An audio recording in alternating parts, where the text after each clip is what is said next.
नमस्कार मित्रांनो, तूही रे माझा मितवा मालिकेच्या आजच्या जबरदस्त भागामध्ये आपण पाहणार आहोत की इथे आता नमू ही बाहेर चाललेली असते. तिचं फोनवर काहीतरी सुरू असतं. ईश्वरी विचार करते की हा आवाज कुठून येतोय. तेवढ्यातच ती नमूला थांबवते आणि म्हणते की नमू, अगं या शुभूच्या रूममधनं हा कसला आवाज येतोय, नक्की काय आहे. तेव्हा नम्रता म्हणते की अगं काही माहिती नाही येशू, हल्ली ना त्याच्या रूममधून असेच काहीतरी अजीबोगरीब आवाज येतच असतात. ठीक आहे, मी जाते, असं म्हणून ती तिथून निघून जाते. आणि इथे शुभंकरचं वेगळंच सुरू असतं. तो डंबल घेऊन काहीतरी फोडण्याचा प्रयत्न करत असतो आणि म्हणतो की तुला आता काहीच कळलं नाही का, थांब, तुझी आता मी वाटच लावून टाकतो. आणि तो ते फोडून टाकत असतो. तेवढ्यातच ईश्वरी दरवाजा उघडून आतमध्ये येते आणि म्हणते की शुभंकर, हे काय चाललं आहे तुझं. तेव्हा शुभंकर अगदी घाबरतच तिच्याकडे बघतो आणि नॉर्मल मूड काढतो.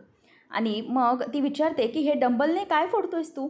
तेव्हा तो म्हणतो की अगं सुपारी फोडत होतो मी. तेव्हा ती म्हणते की सुपारी, आणि ते पण डंबेलने. अरे पण सुपारी आहे कुठे मग. तेव्हा तो म्हणतो की अगं सुपारी फोडत होतो ना या डंबेलने, तर मग ती कुठेतरी अशी उडून पटकन बेडखाली गेली असणार. तेव्हा लगेच ईश्वरी म्हणते की पण अरे तू सुपारी या डंबेलने का फोडतोयस, म्हणजे तू सुपारी खातोस. तेव्हा ईश्वरीला तो म्हणतो नाही, सुपारी मी खात नाही, मला काकूसाठी बनवायचे, मला तिच्यासाठी स्पेशल इंदोरी मुखवास बनवायचा आहे. तेव्हा लगेच ती म्हणते की इंदोरी मुखवास म्हणजे तेही या डंबलने फोडण्याची काय गरज आहे मग. तेव्हा तो म्हणतो की अगं मला तिला सरप्राईज द्यायचं आहे, आणि जर तिथे खलबत्ता घेऊन मी ते कुटत बसलो असतो तर तिला समजलं नसतं का, त्यामुळे मी इथे अशी जुगाड केला आहे. बरं इशू, एक ऐक, आता पटकन लगेच चोंबडेपणा करून काकूला सगळं काही सांगायला जाऊ नकोस. तेव्हा ती म्हणते की नाही, नाही सांगणार, मला ना अजिबच वाटतंय तुझं काहीतरी, असं म्हणून ती तिथून निघून जाते. नंतर ती निघून गेल्यानंतर दरवाजा लावून घेते आणि हातात दगडाचे 2 तुकडे केलेला शुभंकर म्हणायला लागतो की बघितलं तुझे काय हाल झाले ते, तुझ्यामुळे माझ्या नमूला किती सहन करावं लागलं. ती मस्तपैकी बिचारी खात होती, परंतु तू मध्ये आलास. काही झालं तरीही तुझी चूक होती ना. आता बघ मी काय केलं आहे ते. आता इथून पुढे तुला कायम लक्षात राहील की तू कोणाच्याही नमूच्या वगैरे मध्ये यायचं नाही. आणि माझ्या नम्रताला त्रास झाला, ती कळवळली, याचाच हा मी बदला घेतला तुझ्याकडून. आणि नंतर तो म्हणतो की पुरुषोत्तम, आता तुला कळेल की असा माल विकण्याचे काय परिणाम होतात ते. आता तुला मी सगळ्या गोष्टी चांगला समजवणार आहे. आयुष्यातनं तुला कसं उठवायचं ते मी आता बघतो, असा मनात त्याचा विचार सुरू असतो. तर राकेश कपाटातून काही पिशवी बाहेर काढतो आणि म्हणतो की अंजली मॅडम, एक मिनिट, मी ना जरा बाळासाठी काही खेळणी आणली होती. म्हणजे मला नोकरी लागली ना, या आनंदामध्ये मी काही खेळणी बाळासाठी घेऊन आलो आहे. तेव्हा मग लगेच ती बघते आणि म्हणते की अय्या, खरंच किती छान आहेत खेळणी ही. म्हणजे ना खूप बरं वाटतं हे पाहून की तुम्ही बाळासाठी खेळणी आणलीत आपल्या. आणि खरं तर ना या सगळ्याची गरजच होती तिला. घरामध्ये हे जे सगळं काही वातावरण सुरू आहे ना, एकंदरीत पाहता तिचा मूड चेंज होण्यासाठी किंवा काहीतरी वेगळं हे गरजेचंच होतं ना. मग तुम्ही ते केलं, खूपच बरं वाटलं. तेव्हा राकेश म्हणतो की हो, म्हणजे मी आणलं ते चांगलंच झालं आहे, परंतु तुम्हाला एक गोष्ट सांगू का मी अंजली मॅडम, की तुम्ही ना या सगळ्या गोष्टी उगीचच जास्तीचा विचार करताय असं मला वाटतं. ज्या ईश्वरी मॅडम आहेत ना त्या खरंच खूप चांगल्या आहेत. मी काय म्हणतो की तुम्ही जो काही तुमच्या मनातला त्यांच्याविषयीचा राग आहे तो जरा बाजूला ठेवून बघा ना. आणि तुम्ही जरा हा राग बाजूला ठेवलात ना की तुमच्या लक्षात येईल की तुम्ही चूक करत आहात त्यांच्याविषयी रागराग करून. म्हणजे त्या आहेत ना खरंच खूप चांगल्या आहेत. म्हणूनच तुम्ही जरा त्यांच्याविषयीचा हा जो काही तुमच्या मनातला राग आहे ना तो बाजूला ठेवा आणि त्यांच्याशी पुन्हा एकदा जुळवून बघा. खरंच खूप चांगले आहेत आणि तुमचे निम्मे टेन्शन कमी होऊन जाईल. तेव्हा अंजली म्हणते की नाही, मला ते तर तुम्ही सांगू नका, मला बाकीचं काही बोला तुम्ही, पण ना त्या ईश्वरीशी या जन्मात तरी जुळवून घेणं मला शक्य नाही आहे. कारण की तिच्याविषयी ना मी अजिबात विचारही करू शकत नाही. ज्या तिच्यामुळे, तिच्या आईमुळे माझ्या घराला जो काही त्रास झाला आहे, माझी आई मी गमावली, तो मी अजिबातच सहन करू शकत नाही. प्लीज तुम्ही ना मला तिच्याबद्दल काहीच असं बोलवू नका हो. म्हणजे नवरा म्हणून ना तुमचं म्हणणं मला टाळणं अशक्य होतं, पण तुम्ही प्लीज असं काहीच बोलू नका, जेणेकरून मला त्याचं वाईट वाटेल की मी तुमचं म्हणणं पूर्ण करू शकत नाही. तेव्हा आता ती गप्प नाराज होऊन बसलेली असते. राकेश म्हणतो की बरं ठीक आहे, आणि ती खेळणी तो आता ठेवत असतो. नंतर मग बाबा बसलेले असतात आणि जो काही प्रकार घडला आहे त्याबद्दल बोलणं सुरू असतं. बाबा म्हणतात की इशू बेटा, इतका विचार करू नकोस तू, सगळं काही होईल व्यवस्थित, काळजी करण्याची काहीच गरज नाही आहे. तेव्हा मग लगेचच बाबांना शुभंकर म्हणतो की हो, मला काय वाटतं माहिती आहे का काका, आता जे काही चालू आहे ना, त्यामधून एक गोष्ट आपण नक्कीच करू शकतो. आपल्या इशू मॅडम ना जरा टेन्शनमध्ये आहेत. मग आपण एक करू शकतो. आपण ना मस्तपैकी पत्ते खेळूया. काय बोलताय? म्हणजे घरातला माहोलच एकदम चेंज होऊन जाईल. तेव्हा ईश्वरी तरी चेहरा पाडूनच बसलेली असते. तिच्या डोक्यात तेच तेच विचार सुरू असतात. तेव्हा शुभंकर म्हणतो की काका, मला तरी असंच वाटतंय की आपण हे सगळं करावं. म्हणजे कसं आहे ना, ईश्वरीलाही बलं वाटेल आणि तिच्या चेहऱ्यावरचा जरासा आनंद तरी बाहेर येईल. तेवढ्यात आता ईश्वरीचं तरीही काही लक्ष नसतं. तेव्हा सुप्रिया म्हणते की इशू, अगं बाळा, काहीतरी खाऊन घे, म्हणजे तुला जरा बरं वाटेल. आणि सुप्रिया तेवढ्यातच म्हणते की हो, म्हणजे मलाही वाटतंय हां. ईश्वरी, तू फार काळ असं बसून राहू नयेस, म्हणजे तुला त्याचं बरोबर वाटणार नाही बेटा. तेवढ्यातच आता दरवाजावर कोणीतरी बेल मारतं आणि समोर येतं. तर समोर असतो अर्णव. अर्णवला पाहता सगळेजणांना धक्का बसतो आणि त्याला पाहून ईश्वरी पुढे चाललेलीच असते. तेवढ्यात आई म्हणते की 1 मिनिट इशू थांब, पुढे जायचं नाही. आणि ती थांबवते आणि पुढे जाऊन उभी राहते. तेव्हा मग तो म्हणतो की काकू, मी मिस इंदोरशी जरा बोलायला आलो आहे. तेव्हा लगेच ती म्हणते की नाही, अजिबात नाही, तुम्ही बोलू नका प्लीज. तेव्हा ईश्वरी मागून म्हणते की आई, अगं असं काय करतेस? तेव्हा ईश्वरीला ती म्हणते की तू थांब, मी बोलते आहे त्यांच्याशी. मग ती जरा रागातच चढ्या स्वरात म्हणते की हे बघा अर्णव, मला माहिती आहे की तुम्ही इशूच्या पाठी खंबीरपणे उभे आहात, परंतु तरीही मला असं वाटतं की तिने त्या घरात इतक्यात येऊ नये. तेव्हा तो म्हणतो की काकू, आय नो तुम्हाला या सगळ्याचा खूप राग आला असेल, पण मला जरा म्हणजे माझा विचार करून घ्या ना. ईश्वरीला खरंच तिथे जाणं खूप गरजेचं आहे. म्हणजे मला तरी असं वाटतं की ते ईश्वरीचं घर आहे आणि तिथे तिने आलं पाहिजे. पण ॲटलिस्ट तुम्ही नंतर येईल, पण बोलू तरी द्या आता. त्याचबरोबर आता लगेचच बाबा म्हणतात की हे बघा अर्णव, तुमचं म्हणणं ना मला पटतं आहे, पण सुप्रियाचंही म्हणणं कुठे चुकीचं वाटत नाही आहे. कारण काय ना, आम्हालाही असं करणं चुकीचं वाटतं हो. म्हणजे तुम्हाला आणि ईश्वरीला असं लांब ठेवणं हे चुकीचंच आहे म्हणा. परंतु हे सगळं ना एक वेगळ्याच वर्णावर आहे. आणि जे काही तुमच्या घरात घडलं आहे इशूच्या बाबतीत, त्यावरून मला खरंच सुप्रियाचं म्हणणं खरं वाटतं आहे. म्हणजे ती काही जे म्हणते ना ते बरोबर आहे. तेव्हा लगेचच अर्णव म्हणतो की पण मला फक्त मिस इंदोरशी बोलायचं होतं. तेव्हा लगेच सुप्रिया म्हणते की अर्णव प्लीज, मला जोपर्यंत तुमचे घरातले ईश्वरीला घ्यायला येत नाहीत ना, तोपर्यंत मी तिला घरी पाठवणार नाही आहे. सरळच आता ती बोलून टाकते आणि अर्णव पुढे हात जोडते की प्लीज, मी तुमच्या पुढे हात जोडते, प्लीज तुम्ही जा. आता मात्र ईश्वरी आणि अर्णव पुन्हा वेगवेगळे होतात. ईश्वरीला याचं खूप वाईट वाटतं की अर्णव तिथून निघून जातो. त्याचाही चेहरा अगदी पडलेला असतो ईश्वरीला पाहून. दोघा जणांचंही असं ते तुटक तुटक वागणं हे दोघांनाही सहन होत नसतं. नंतर नम्रताच्या समोरच ती दरवाजा पुढे करते आणि नंतर मागे जाते. त्यानंतर आपल्याला पाहायला मिळतं की अर्णव विचार करतो की माझ्या डोक्यात आता काहीतरी कल्पना सुचते, ती केली पाहिजे. अर्णव पुन्हा एकदा दरवाजावर येतो डिलिव्हरी बॉयच्या वेशात आणि सुप्रिया पुढे येते. सुप्रिया म्हणते की कोण आपण? तेव्हा तो म्हणतो की कुरिअर म्हणजे डिलिव्हरी बॉय आहे, फालुदा मागवला आहे, त्याची डिलिव्हरी द्यायला आलो आहे. तेव्हा ती म्हणते की कोणी? आम्ही तर कुठलाच फालुदा मागवला नाही. तेव्हा तो म्हणतो की मॅम तुम्ही नाही, ईश्वरी मॅडम आहेत ना, त्यांनी म्हणजेच त्यांनी मागवला होता हा फालुदा. तेव्हा ती म्हणते की काय, इशूने फालुदा मागवला आहे? बरं ठीक आहे. आता ईश्वरी पुढे येते आणि म्हणते की काय गं आई, काय झालं? तेव्हा आई म्हणते की अगं इशू, तू फालुदा मागवला होतास का? बघ ते ना डिलिव्हरी देण्यासाठी आले आहेत, बघ जा जरा. तेव्हा आई म्हणते की हो ठीक आहे, तू बघ पुढे, मी आहेच मागे. तेव्हा ईश्वरी म्हणते की हो हो, तुझा आवर, मी येते. असं म्हणून आता ईश्वरी दरवाजात येते, आई पुढे निघून जाते. नंतर मग अर्णव आता त्यांच्याकडे बघतच राहतो. ईश्वरी म्हणते की भिया, काय झालं आहे? तेव्हा तो म्हणतो की मॅम तुमचा फालुदा. तेव्हा तो फालुदा काढून दाखवतो. ईश्वरी म्हणते की सॉरी, पण मी कोणताही फालुदा वगैरे मागवलेला नाही आहे, तुमचं काहीतरी गलतफहमी झाली भिया. तेव्हा अर्णव म्हणतो की 1 मिनिट, एक तर मी तुमचा भैया वगैरे काही नाही आहे, आणि मी तुम्हाला इथे डिलिव्हरी देण्यासाठी आलेलो आहे, ती घ्या गपचूप. ईश्वरी म्हणते की पण तुमचा ना काहीतरी गैरसमज झाला आहे, मी काही मागवलंच नाही आहे तर. आता ती पटकन आत जाणार. तेवढ्यातच अर्णव म्हणतो की हो, पण मी हे घेऊन आलो आहे ना तुझ्यासाठी, माझ्या ईश्वरीसाठी. असं म्हटल्यावर आता ईश्वरीची कळी लगेचच खुलते. आईचं इथे काम सुरू झालेलं असतं. तेव्हा अर्णव म्हणतो की मिस इंदोर, तुझ्यासाठी स्पेशल हा फालुदा. तेव्हा ईश्वरी खूपच खुश होते आणि दोघंजणही बाहेर जातात. तेव्हा आता ईश्वरी आणि अर्णव दोघंजणही घराच्या मागे जाऊन तिथे मस्तपैकी फालुदा खात असतात. अर्णव म्हणतो की मिस इंदोर, हे घे. आता ईश्वरीला तो स्वतःच्या हाताने तो फालुदा भरवत असतो आणि ईश्वरी देखील अर्णवला फालुदा भरवत असते. असं म्हणून दोघंजणही आता पूर्णपणे एन्जॉय करत असतात. त्याच वेळेला हे सगळं करत असताना अर्णव आणि ईश्वरी दोघंही खूप खुश असतात. इथे आई विचार करत असते की इशू कुठे असेल नेमकी, म्हणजे किती वेळ झाला ती आली नाही आहे, इतका वेळ का झाला तिला फालुदा घ्यायला. आईला काही सुचत नसतं. ती विचार करते की नाही, बराच वेळ झाला, फालुदा घेऊन आतमध्ये ती एव्हाना यायला हवी होती, एवढा वेळ लागतो का तो OTP वगैरे द्यायला.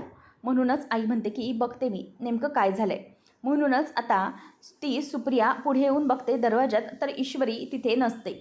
मग इशू गेली कुठे, इतक्या सलाण्याला इतका वेळ कसं काय लागलं तिला, असं तिच्या डोक्यात विचार सुरू असतो. त्यानंतर आता ईश्वरी आणि अर्णव फालुदा खातात. ईश्वरी ग्लास बाजूला ठेवून म्हणते की अर्णव सर थँक्यू. तेव्हा मग तो म्हणतो की काय. तेव्हा ईश्वरी म्हणते की सर फालुद्यासाठी थँक्यू. खरंच तुम्ही एकदम भन्नाट आयडिया काढली होती. म्हणजे मगाशी जे काही घडलं ना, त्यामुळे माझा मूड ऑफ झाला होता, परंतु तुम्ही हे सगळं करून खरंच पुन्हा एकदा सगळं काही छान केलं. तेव्हा अर्णव म्हणतो की हो, मला माहीत होतं की तुझाही मूड खराब झाला असणार, त्यामुळे मी हा विचार केला आणि माझ्या डोक्यात हा विचार आला. तेव्हा लगेच ईश्वरी म्हणते की मला सांगा अर्णव सर, पण इतकी भन्नाट आयडिया तुमच्या डोक्यात आली कुठून. म्हणजे तुम्ही असाच विचार केलात ना, या बुकमधून तुम्ही काढलात ना रेफरन्स, की ईश्वरी के फंडे संडे टू मंडे, या बुकमधून तुम्ही घेतलात ना हा उपाय. तेव्हा तो म्हणतो की नो, असले फालतू काही मी बुक्स वापरत नाही, दुसऱ्यांचे रेफरन्स घेत नाही, माझी स्वतःची एक्सेल शीट असते त्यामधून मी करतो. तेव्हा ईश्वरी म्हणते की एक्सेल काय ती तुमची. तेव्हा तो म्हणतो की एक्सेल शीट म्हणतात त्याला. तेव्हा ईश्वरी म्हणते की हां तेच काय, म्हणजे मला माहिती आहे तुम्ही काही प्रॉब्लेम सोडवत नाही, तुमचे अर्धे नाही तुमचे सगळे प्रॉब्लेम तर मीच सोडवत असते आणि मीच सगळ्या गोष्टी करत असते, तुम्ही उगीचच बोलत असता. तेव्हा अर्णव म्हणतो की हां मिस इंदौर, म्हणजे मला कळत नाही आहे, आता फालुदा खाल्ला तर तुझं काही फाईट मोड ऑन झालं आहे का, म्हणजे माझ्याशी आता तू भांडायला लागली आहेस, असं बोलू नकोस, तू काही प्रत्येक माझ्या गोष्टी सोडवत नसतेस. ईश्वरी म्हणते की हो असंच आहे, तुम्ही मान्य करत नसलात ना तरी तशाच गोष्टी आहेत. तेव्हा मग ईश्वरी म्हणते की बरं मला सांगा की नक्की तुमच्या आयुष्यात काय प्रॉब्लेम क्रिएट करते मी. तेव्हा तो म्हणतो की तू इंदोरला सोडवत असशील प्रॉब्लेम, पण इकडे मुंबईला तू प्रॉब्लेम क्रिएट करणारी क्वीन समजली जातेस. ईश्वरी म्हणते की बरं सांगा मला मी कोणते प्रॉब्लेम क्रिएट केले. त्याचबरोबर तिथे सुप्रिया येते आणि सुप्रिया आल्याबरोबर इशू गप्प होऊन जाते. आता आई आल्याबरोबर दोघी गप्प होतात. तेव्हा मग अर्णव बोलायला जातो की 1 मिनिट मला जरा. तेव्हा सुप्रिया म्हणते 1 मिनिट अर्णव, तुम्ही काहीही बोलू नका, तुम्ही इशूला भेटायला वेश बदलून आलात. तेव्हा ईश्वरी आता गप्प असते. आई खूप चिडलेली हे तिच्या लक्षात आलेलं असतं. नंतर सुप्रिया म्हणते की तुम्ही या आता अर्णव. तेव्हा अर्णव निघत असतो. तेव्हा सुप्रिया म्हणते की 1 मिनिट थांबा अर्णव. आता असं म्हटल्याबरोबर अर्णव तिथेच थांबतो आणि हे सगळं मागून शुभंकर ऐकत असतो. तेव्हा अर्णव थांबल्याबरोबर लगेचच त्याला सुप्रिया म्हणते की अर्णव मला माहिती आहे तुम्ही हे सगळं केलं ते इशूसाठी केलं बरोबर ना. अर्णव तुम्ही खरंच खूप गोड आहात आणि तुम्ही हे सगळं इशूवर खूप मनापासून प्रेम करता, त्यामधूनच केलेला वेडेपणा आहे आणि तुमचा हा प्रेमातला वेडेपणा खरंच खूप गोड आहे. यातूनच हे सिद्ध होतं की तुमचं ईश्वरीवर खूप प्रेम आहे. तेव्हा हे ऐकल्यानंतर शुभंकर म्हणतो की काकू तुला असा हा प्रेमातला वेडेपणा आवडतो हे पाहून खरंच खूप बरं वाटलं. अगं नमेढमेसाठी जो काही मी वेडेपणा केला आहे ना, ते जर तू एक एक किस्से ऐकशील ना तर पागल होशील तू पागल. नंतर सुप्रिया म्हणत असते की बरं अर्णव हे सगळं जे काही केलंत ना ते ठीक आहे, मला माहिती आहे की तुम्हाला इशूवर खूप विश्वास आहे आणि प्रेम आहे, हे सगळं आहे, पण प्लीज असं समजू नका मी तुमच्या दोघांच्याही मध्ये आली आहे. हे सगळं जे काही घडलं आहे ना त्यामध्ये प्लीज मला समजून घ्या. म्हणजे माझ्या इशूवरती नको नको ते आरोप केले गेले, तिच्याशी खूप वाईट वागले गेले, म्हणूनच एक आई म्हणून मला ते आवडलं नाही आणि म्हणूनच मी हे पाऊल उचललं. आता तुम्हाला वाटत असेल की मी इतकी कठोर का वागते आहे, परंतु कधीतरी ना आपल्या आईला असं आपला साधा भोळापणा सोडून काहीतरी मुलांसाठी कठोर व्हावं लागतं, कठोर निर्णय घ्यावे लागतात का, तर ते आपल्या मुलांच्या भविष्यासाठी. मला इतकंच म्हणायचं आहे की इशूला जोपर्यंत तुमच्या घरातले माफी मागून घेऊन जाणार नाहीत ना तोपर्यंत मी इशूला पाठवणार नाही. हे तुम्ही हवं तर समजा की मी खूप कठोर वागते, पण ते खूप गरजेचं आहे. इशू चुकीचे नाही आहे हे त्यांना समजले पाहिजे, त्यासाठी हे सगळं मी करते. नंतर तुम्ही मला प्लीज समजून घ्या, म्हणजे मी या गोष्टी जे काही वागते ते तुम्ही यावेळेला मला समजून घेणं गरजेचं आहे. जोपर्यंत तुमच्या घरातले इशूला घेऊन जाणार नाहीत ना तोपर्यंत इशू येणार नाही आणि तुम्हाला मी नाही अडवणार. तुम्ही या ना इथे केव्हाही खुशाली या इशूला भेटायला, अगदी सकाळी मध्यरात्री कधी किंवा इथे राहायला यालात ना तरी चालेल, कधी काहीच प्रॉब्लेम नाही, पण ह्या सगळ्या गोष्टी नको. बरं तुम्ही बोला मी येते, असं म्हणून ती निघून जाते.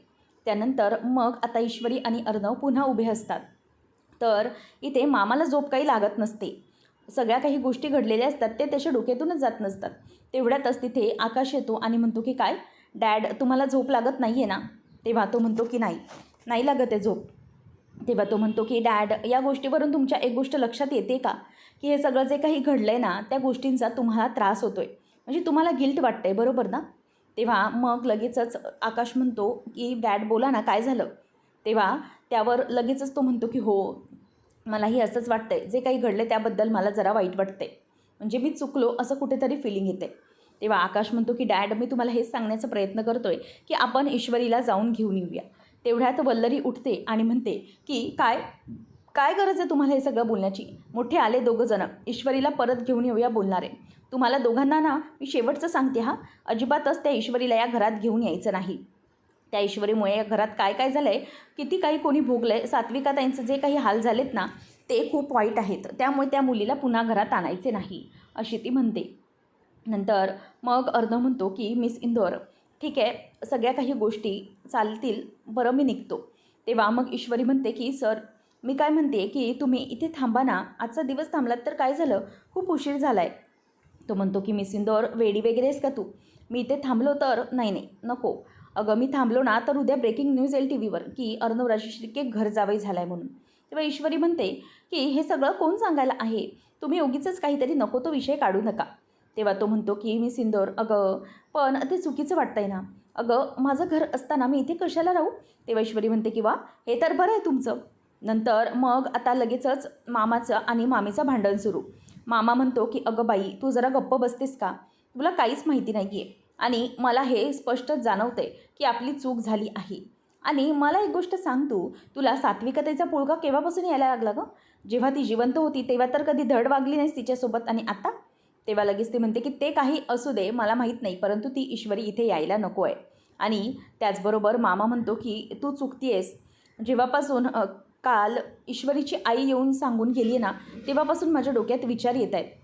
मला एक गोष्ट समजली आहे की ईश्वरीची आई जे काही बोलत होती त्यात काही ना काहीतरी ना तथ्य होतं. कारण ते फोटो बघून मी पण थोडा वेळ बेचैन झालो होतो. काय करावं हे मला सुचत नव्हतं, परंतु आता माझ्या लक्षात येतं आहे की खरंच खूप मोठी चूक झाली त्यावेळेला. तेव्हा लगेच वल्लरी म्हणते की हो, कळलं आहे ना तेव्हा चूक झाली, मग तेच आता पुढे कंटिन्यू ठेवायचं, त्याच्यावर काही बोलण्याचा प्रयत्न करायचा नाही, समजलं? त्याचबरोबर लगेचच आता ती बोलून मोकळी होते की ती ईश्वरी आता घरात आली ना की परत तिच्यासारखीच ती दीडदमडीची बावळट मूर्ख नम्रता देखील इथे येणार आहे आणि तिच्यासारखीच ती या घराला उद्ध्वस्त करील. तेव्हा आकाश चिडतो आणि म्हणतो एक मिनिट मॉम, याच्यामध्ये नम्रताला इन्व्हॉल्व करण्याची काहीच गरज नाही आहे, समजलं? तेव्हा लगेच वल्लरी म्हणते की काय इन्व्हॉल्व नको करू, अरे तिचीच बहीण आहे ना ती, म्हणजे ती जशी आहे तशीच ती पण वागणार आहे, दोघीही तसंच करणार आहेत आणि घराची नुसती वाट लावणार. तेव्हा मामा चिडून म्हणतो एक मिनिट थांब, पुढे काहीही बोलायला जाऊ नकोस, समजलं? वल्लरी, सारखं सारखं नम्रताचा आणि आकाशचा विषय काढण्याची इथे गरज नाही आहे, त्यांच्या लग्नाचा हा विषयच नाही आहे, समजलं तुम्हा दोघांना? असं म्हणून मामा त्यांना गप्प करतो. नंतर मग आता अर्णव हा म्हणतो की मला सांग मिस इंदोर, तुझा हा काही फाईट मोड ऑन झाला आहे का? म्हणजे फालुद्यामध्ये असं काही होतं का? म्हणजे माझा तर मोड ऑन झाला नाही, परंतु तुझा नक्की काय झालं आहे ना, काहीच कळत नाही आहे. फालुदा तर शांत करणार होता, मग तुझं काय? ईश्वरी म्हणते की सर तुम्ही पण ना. तेवढ्यातच आता अर्णव हा ईश्वरीच्या तोंडावर बोट ठेवतो आणि तिला गप्प करतो आणि म्हणतो की मिस इंदोर प्लीज शांत बस, काय ना फालुद्याचा जो काही गोडवा आहे ना तो असा घालवू नकोस. तेव्हा ईश्वरी पटकन लाजते आणि गप्प बसते आणि तो निघणारच तोपर्यंत तो म्हणतो की मिस इंदोर, मला एक आठवलं राकेशच्या बाबतीतलं. तेव्हा ती म्हणते की काय झालं? तेव्हा तो सांगायला लागतो घडलेला प्रकार, की राकेशचं काय घडलं होतं ते. म्हणजे राकेश आणि अर्णव दोघंही इंटरव्ह्यूसाठी त्याच्या जात असताना रस्त्यात मध्येच शलाकाचा काका आला होता आणि त्याने राकेशला मारायला सुरुवात केली. आता त्या सगळ्या गोष्टी सांगत असताना ईश्वरी म्हणते की काय बोलताय सर, म्हणजे शलाकाचा काका स्वतः राकेशला मारायला आला होता? तेव्हा मग तो सांगतो की हो, जवळजवळ त्याचा खून करण्यासाठीच, म्हणजे त्याला पूर्णपणे मारण्यासाठीच आला होता तो, पण मी मध्ये आलो आणि थांबवलं ते सगळं. तेव्हा मग ईश्वरी म्हणते की हे तर एकदम भयानक आहे सगळं, हे तर ना माझं सगळं समज के बाहेरच आहे सर, असं ती त्याला बोलून दाखवते. नंतर मग आता वल्लरी म्हणते की बघा, तुम्ही दोघं काही म्हणा, ते काही असेल बाकीचं, परंतु ईश्वरी मला या घरात आलेली चालणार नाही आहे, नको आहे ती या घरात. तेव्हा आकाश म्हणतो की मॉम, मला कळत नाही आहे की तुला त्या ईश्वरीचा एवढा का प्रॉब्लेम आहे, काय आहे ती तुला करते आहे? तेव्हा मग लगेच ती म्हणते की मला ते काही माहिती नाही आहे, ती ईश्वरी तिच्यामुळे आणि तिच्या घरातल्यांमुळे खूप प्रॉब्लेम झाला आहे, त्यामुळे ती इथे नाही आली ना तर तेच बरं होईल, समजलं. त्याच वेळेला मामा म्हणतो की हे बघ वल्लरी, एक गोष्ट कायमची लक्षात ठेव. ईश्वरीने या घरासाठी काय काय केले ना हे माझ्या चांगलंच लक्षात आहे. तू विसरली असशील परंतु मी विसरणार नाही, समजलं. असं तो आता तिच्यावरती ओरडतो. नंतर मग आता ईश्वरी ही म्हणते की अर्णव सर, म्हणजे तुम्हाला काय वाटतंय नेमकं? हे सगळं जे काही त्या राकेशने केलं आहे हे खरं वाटतंय का तुम्हाला? त्याच्या चेहऱ्यावरून काय वाटत होतं? तेव्हा अर्णव म्हणतो की नाही, मला खरंच काही जाणवत नाही आहे की तो काय वागतोय ते. त्याचं वागणं ना पूर्णपणे अनप्रिडिक्टेबल आहे. तेव्हा ईश्वरी म्हणते की हो, मला पण हे सगळंच अजिबच वाटतंय. ठीक आहे, जाऊ देतं. सगळं काही आहे ते मी आता बघतोय. पण मला तिथे जाणं गरजेचं आहे, कारण त्या राकेश तिथे आहे, तर त्याच्यावर विश्वास ठेवून मला घर चालणार नाही. त्यामुळे मला घरी जावंच लागेल, असं ईश्वरीला तो बोलतो. त्यानंतर मग आता ईश्वरी म्हणते की ठीक आहे सर, हे सगळं जे काही चाललं आहे ना ते राकेशवरती अगदी बारीक लक्ष ठेवलं पाहिजे. मग तोपर्यंत काही आपल्याला समजणार नाही. आता दोघांचं ते डिस्कशन होतं. त्यानंतर मग तो म्हणतो की ठीक आहे चल मिसिंदोर, येतो मी. आणि तो तिथून निघत असतो. तेवढ्यातच ईश्वरी आता अर्णवला मिठी मारते आणि म्हणते की सर ठीक आहे, लवकरच आपण भेटूया. आणि अर्णव म्हणतो की मिसिंदोर, भेटूया आपण, कारण डेस्टिनी वगैरे मला काही माहीत नाही, पण मला असं माझं मन सांगतं की घरचे तुला घ्यायला नक्की येतील. ईश्वरी म्हणते की मी पण वाट बघते, कारण मी पण मिस करते सर तुम्हाला. असं म्हणून आता ईश्वरी अर्णवला बाय करते.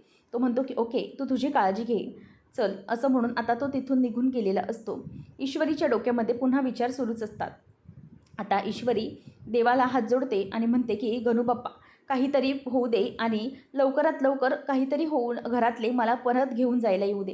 काहीतरी गणूबाप्पा, काही तू असं काहीतरी घडवून आण, जेणेकरून घरच्यांना त्यांची चूक समजू दे आणि ते मला परत घेऊन जायला येऊ दे.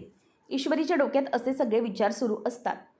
तर रात्रीची अंजली झोपलेली असताना गाढ अचानकच कर्णिका रडायला लागते. जोरजोरात पाय आपटत असते. तेव्हा अंजली हातात घेते आणि म्हणते की काय गं, काय झालं बाळा तुला?